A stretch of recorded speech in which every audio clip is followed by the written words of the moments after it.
Assalamualaikum warahmatullahi wabarakatuh. Allahumma sholli ala sayyidina Muhammad wa ala ali sayyidina Muhammad. Pada kesempatan kali ini kita akan mempelajari kaidah yang ke-32 yang berbunyi la yunkarul muhtalafu fihi wa innamal munkarul mujma'u alaihi.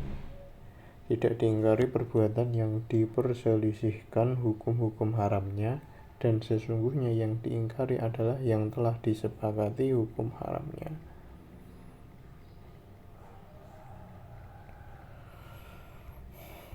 Jadi ketika seseorang tidak dianggap berbuat perbuatan yang mungkar kalau perbuatan yang dikerjakan itu haramnya diperselisihkan. Misalnya yang sering agenda tahunan itu pertanyaan hukum mengucapkan selamat Natal kepada non muslim setiap Desember, itu kayak sesuatu agenda gitu. Jadi ada ustadz yang mengatakan haram karena itu dikiaskan dengan lafal syahadatain. Ada yang mengatakan kalau selamat Natal itu ya kayak selamat maulid gitu, selamat hari kelahiran, jadi boleh. Saya sendiri termasuk yang mengikuti pendapat yang membolehkan, ya karena ya atas nama toleransi. Kayak di gereja itu ada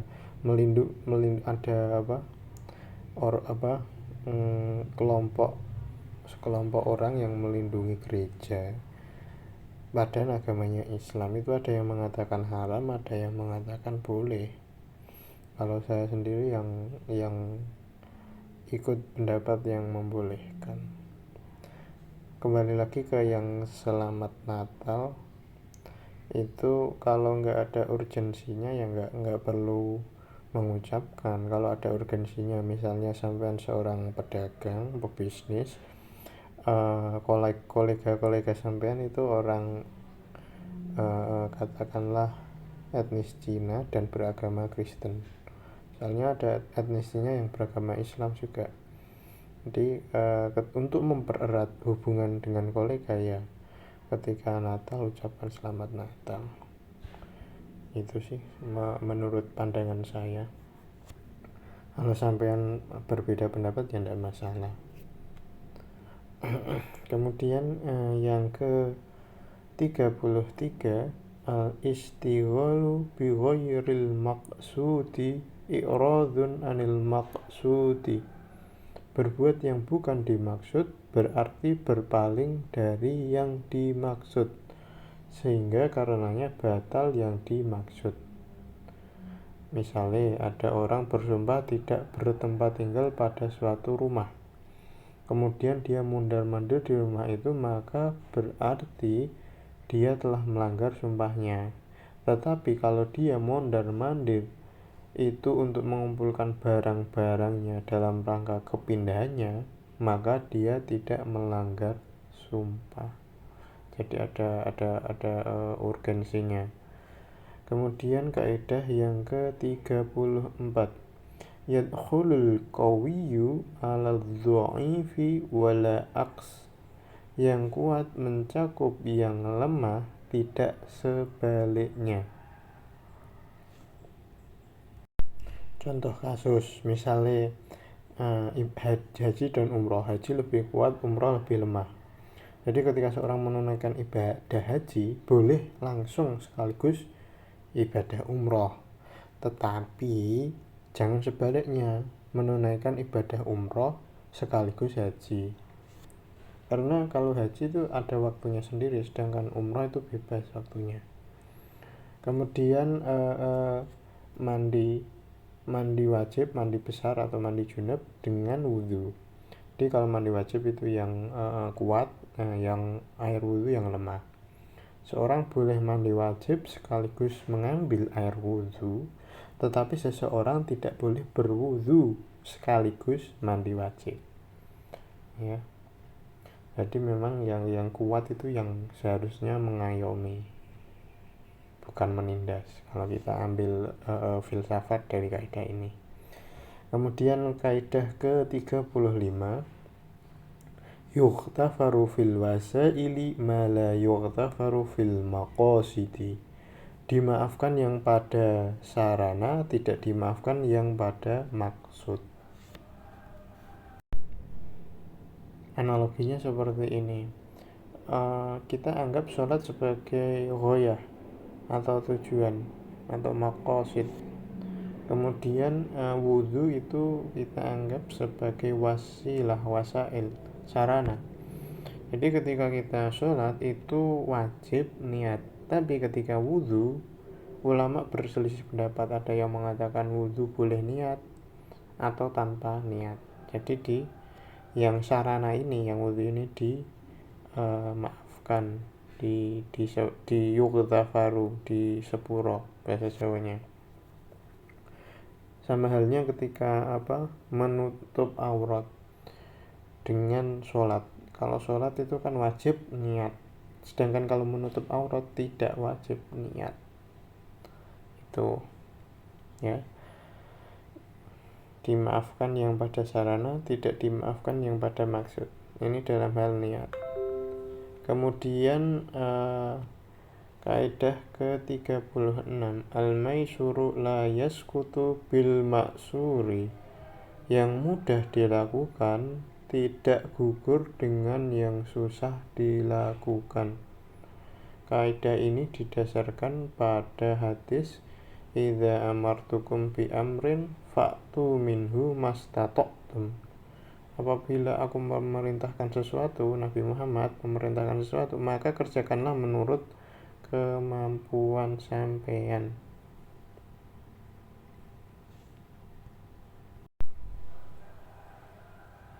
Yang mudah dilakukan tidak gugur dengan adanya yang susah dilakukan. Intinya itu apa ya, sebisa mungkin melaksanakan kewajiban yang sudah ditetapkan. Jadi misalnya menutup aurat dalam sholat, ya kalau tidak bisa seluruhnya ya sebagiannya, sebisanya. Misalnya membaca Al-Quran secara gradul ya tetap sholat tetap dijalankan. Jangan alasan membaca Al-Qurannya kurang baik terus tidak sholat, itu yang keliru.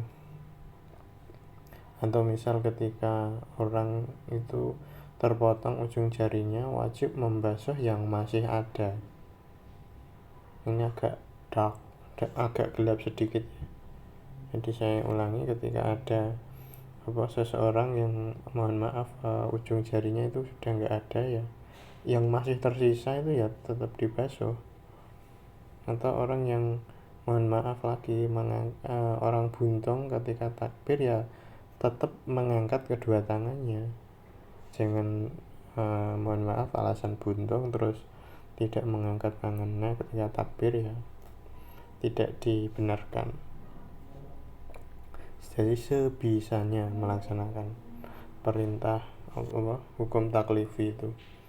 Yang atau misalnya lagi tubuh yang luka dan dilarang terkena air, wajib membasuh anggota badan yang sehat. Kemudian yang anggota badan yang sakit itu dipakai tayamum, menggunakan tayamum. Atau sampean sering, contoh yang sangat sering dipakai itu ketika orang tidak mampu sholat secara berdiri, duduk. Ketika tidak mampu duduk, berbaring. Ketika berbaring juga kesulitan, ya menggunakan isyarat seperti itu. Kemudian kita lanjut ke bab 37, kaidah ke-37, ma la yuqbalu tab'idhu wa ikhtiyaru ba'dihi ka ikhtiyari kullihi wa isqatu ba'dihi ka isqati kullihi. sesuatu yang tidak dapat dibagi, maka mengusahakan sebagiannya sama dengan mengusahakan semuanya, dan menggugurkan sebagiannya sama dengan menggugurkan semuanya. Contohnya ya, ketika dalam kasus perceraian, suami berkata kepada istrinya, engkau saya talak separuh. Dalam hal ini dianggap jatuh talak satu, karena talak itu tidak dapat dibagi. Kayak seperti mengqashar sholat maghrib ya tetap 3, nggak bisa 1,5. Atau sholat subuh itu nggak ada qashar karena sudah 2 rakaat. Kita lanjut ke kaidah yang ke-38. Mata bata bisyar'i muqaddamun alama wajaba bisyarti. Apa yang telah tetap menurut syarak didahulukan daripada yang wajib menurut syarak.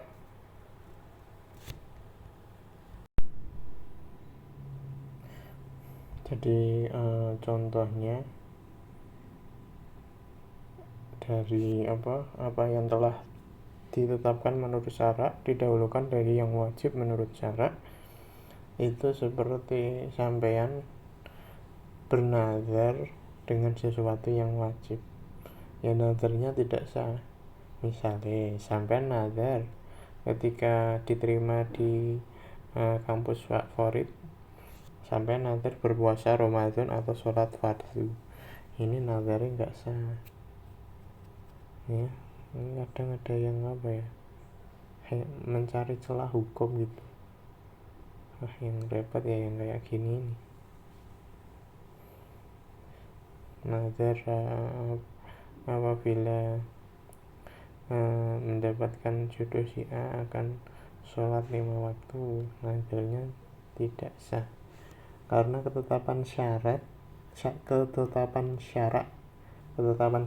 wajib didahulukan atas syarat yang dibuat manusia. Ketetapan syariatnya sholat fardu itu didahulukan atas nazar manusia. Itu ya, semoga bisa dipahami. Kemudian kaidah yang ke-49, hampir mendekati finish kita. Idza istama'a as-sababu wal ghururu wal mubasyaratu quddimatil mubasyaratu. Apabila berkumpul antara sebab, tipuan, dan pelaksanaan langsung, maka didahulukan pelaksanaan langsung. Jadi kita contohnya dalam kasus pidana ya, ada 3 orang melakukan pembunuhan terencana di komplotan ini. Ada 3 orang berbagi peran, berbagi tugas. Yang pertama sebagai penunjuk jalan, mengarahkan jalannya ke sini. Yang kedua berperan melakukan penipuan supaya si korban berada di suatu tempat yang dituju, yang sudah disepakati oleh 3 orang kriminal ini. Kemudian yang ketiga yang melakukan aksi pembunuhan. Jadi yang diadili terlebih dahulu ya yang melakukan pembunuhan, yang melakukan paling berat tindakannya. Namun semuanya wajib dituntut, tapi yang lebih didahulukan yang melakukan pembunuhan, yang diperiksa lebih dahulu. Kaidah ke-40, al-hukmu yaduru ma'a illatihi wujudan wa adaman. Hukum itu berputar bersama ilat, ada atau tidak ada hukumnya. Jadi ilat ya, ilat itu dalam bahasa Jawa itu lidah, tapi dalam ilat dalam kaidah fikih itu pengawasan hukum. Jadi ketika Homer tidak lagi memabukkan, katakanlah Homer itu berubah menjadi cuka dengan alami, boleh diminum. Atau misalnya seseorang dilarang memasuki rumah orang lain tanpa ada izin pemiliknya. Tapi ketika sudah ada izin pemiliknya, boleh memasuki rumah orang lain. Contoh lain, seorang tidak boleh menggunakan kendaraan orang lain tanpa ada izin pemiliknya. Tapi ketika pemiliknya sudah memberikan izin, boleh menggunakan kendaraan orang lain. Kalau meminjam tanpa izin itu namanya ghosab. Kalau mengambil tanpa izin untuk digunakan kepentingan sendiri itu namanya maling, mencuri. Kemudian ilat itu menentukan ada atau tidak adanya hukum. Kalau ada hukum memabukkan di Homer, ilatnya kan memabukkan, berarti Homer itu haram. Kalau ilat memabukkan ini tidak ada, Homer tidak haram. Ketika berubah menjadi cuka itu, misalnya orang bepergian, orang mengkosor sholat, ilatnya itu bepergian sejauh sekian kilometer. Yang dijadikan ilat itu bepergiannya, bukan bukan kesulitan masyakoh, tapi bepergiannya, jarak tempuhnya itu. Ini ilat hukum ini dalam masalah qasar juga perdebatan sih. Ada yang mengatakan bepergian, ada yang mengatakan masyakoh atau beratnya, kesulitannya. Jadi kalau dalam kaidah fikih ini membedakan antara hikmah dan ilah. Kalau dalam mengqashar sholat itu ilatnya bepergian, hikmahnya adalah memberi keringanan atau menolak kesulitan karena ada kesulitan itu. Kaidah yang ke-41, ma la yatimul wajibu illa bihi fahuwa wajibun. Sesuatu atau media yang wajib tidak akan sempurna tanpanya, maka sesuatu media itu adalah wajib.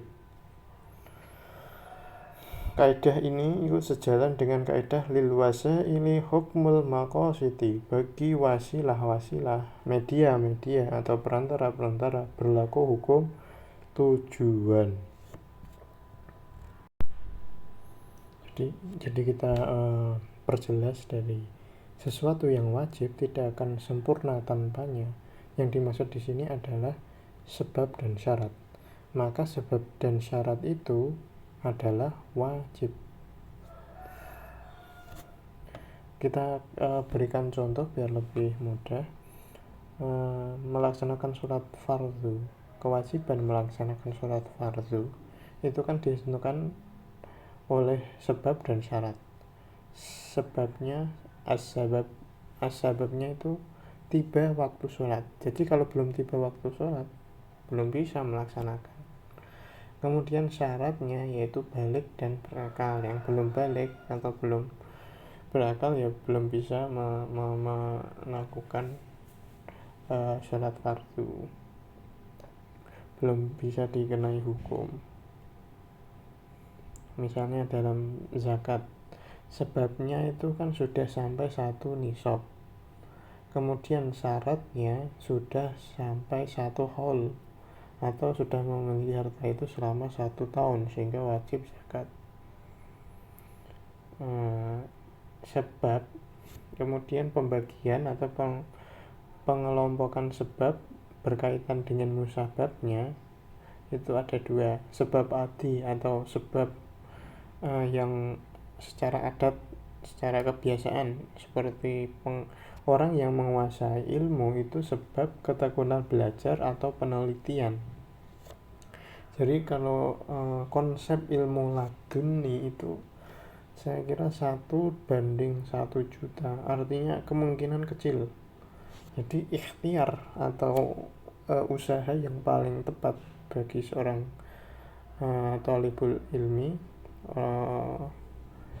bagi seorang murid, seorang pencari ilmu itu ya ikhtiar yang paling tepat ya belajar. Saya tidak menafikan ikhtiar yang lain seperti riyadhah, seperti puasa Daud atau sholat sunnah, tidak. Tapi ikhtiar yang paling utama menurut saya adalah belajar bagi seorang murid. Ya, untuk ilmu laduni itu memang orang-orang tertentu ya. Kalau kita sebagai orang biasa ya ikhtiarnya ya belajar saja lah. Yang prioritas ya. Kalau bisa belajar pas riyadhah ya tidak apa-apa, monggo kerso. Kemudian pembagian yang kedua, sebab syar'i. Misalnya perpindahan harta yang diwakafkan dari wakif kepada penerima wakaf menurut ketentuan syariat, sebab adanya perkataan wakif menahan harta untuk dimanfaatkan hasilnya dalam kebaikan. Yang kedua, syarat pembagian syarat yang berkaitan dengan masyruut ada 3 jenis. Pertama, syarat akhir, yaitu berlaku jujur tidak akan bisa tercapai jika tidak menjauhi sifat dusta, sifat bohong. Analogi mafhum mukhalafahnya atau negasinya, pemahaman terbaliknya. Kemudian yang kedua itu syarat adi atau syarat kebiasaan. Misalnya kalau kita membasuh muka itu tidak akan sempurna kalau tidak membasuh beberapa bagian kepala. Kemudian yang ketiga syarat syari' atau berdasarkan syariat, melaksanakan sholat menurut syarak tidak sah jika tidak berwudu atau tayamum.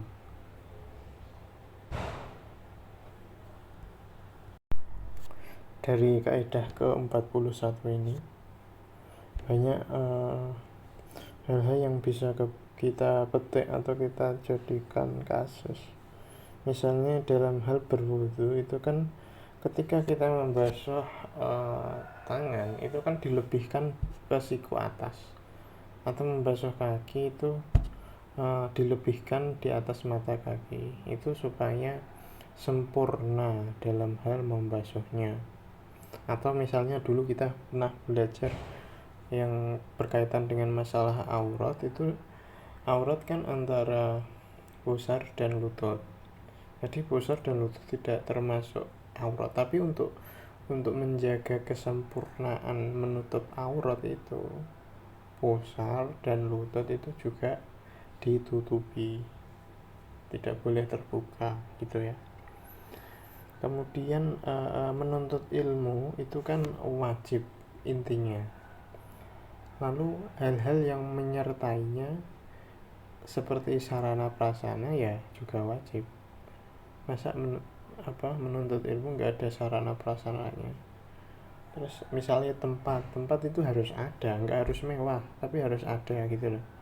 Terus sarana-sarana penunjang misalnya papan tulis, terus spidol, buku itu ya harus ada, nggak harus mewah, yang penting sarana prasarana dasar itu ada gitu loh. Akan lebih baik kalau komplit, bisa mendukung keberhasilan dalam menuntut ilmu. Misalnya saja lagi menegakkan keadilan itu kan wajib. Tidak akan sempurna tanpa media. Medianya apa? Lembaga pengadilan. Jadi membentuk lembaga pengadilan hukumnya wajib sesuai kaidah tadi. Ma la yatimul wajibu illa bihi fahuwa wajibun. Sesuatu media yang wajib tidak akan sempurna tanpanya, maka sesuatu media itu adalah wajib. Jadi sarana untuk mencapai tujuan, sarananya juga menjadi wajib gitu ya. Itu kaidah cabang yang disepakati. Besok kita akan berselisih ya, artinya kita mempelajari kaidah fikih yang diperselisihkan oleh para ulama. Jadi dengan kita belajar kaidah yang diperselisihkan, kita itu bisa lebih dewasa dalam memahami perspektif. Jadi kita tidak memaksakan pendapat sendiri. Jadi orang lain itu punya pendapat dan hargai pendapat orang lain. Jadi dengan kita belajar kaidah cabang yang diperselisihkan, kita menjadi terbiasa melihat perspektif, melihat perbedaan pendapat gitu loh. Kalau si A berpendapat demikian, ya monggo kersa gitu loh, nggak usah dipaksakan, nggak usah memaksakan pendapat sendiri kepada orang lain, itu kurang bijaksana saya kira. Itu semoga masih semangat belajar kaidah fikih bersama. Kita besok akan mempelajari, ya saya ulangi, kita akan mempelajari kaidah yang diperselisihkan, ya. Jadi siapkan mental, siapkan fisik, dan siapkan kopinya. Kurang lebihnya mohon maaf. Billahi taufiq wal hidayah. Wassalamualaikum warahmatullahi wabarakatuh.